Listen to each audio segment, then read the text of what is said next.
Ils sont environ 3000 réfugiés centrafricains installés dans les localités de Beto au Congo-Brazzaville et à Kenzo au Cameroun qui sont candidats au rapatriement volontaire. Pour la Commission nationale pour les réfugiés, les conditions de vie particulièrement difficiles dans les camps d'accueil et les améliorations de la situation sécuritaire de la Centrafrique observées dans les régions de l'Ouest, du Sud et au Sud-Ouest motivent ces demandes.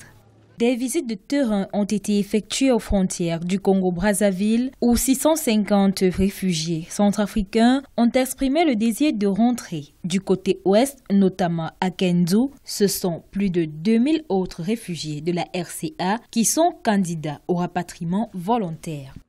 Du côté du Congo, le début des rapatriements est prévu pour la fin du mois de mars. La Commission nationale pour les réfugiés a prévu à cet effet un centre de transit à Mongumba. Un autre centre d'accueil sera construit dans la ville de Berberati. En juin 2016, le Haut Commissariat pour les réfugiés avait annoncé son intention de soutenir les réfugiés centrafricains voulant rentrer au pays. Le gouvernement s'active pour que ces compatriotes reviennent au pays, mais le gouvernement ne dispose pas de moyens financiers, matériels requis.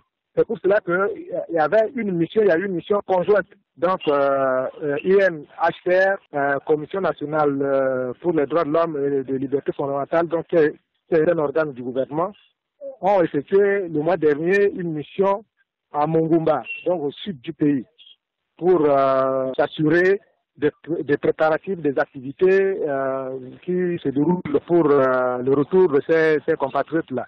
Depuis le début du conflit en 2013, ce sont près de 600 000 Centrafricains qui ont dû fuir le pays, avec un pic de déplacement observé au cours de l'année 2017. À l'intérieur du pays, environ 700 000 personnes ont dû se déplacer d'une localité à une autre.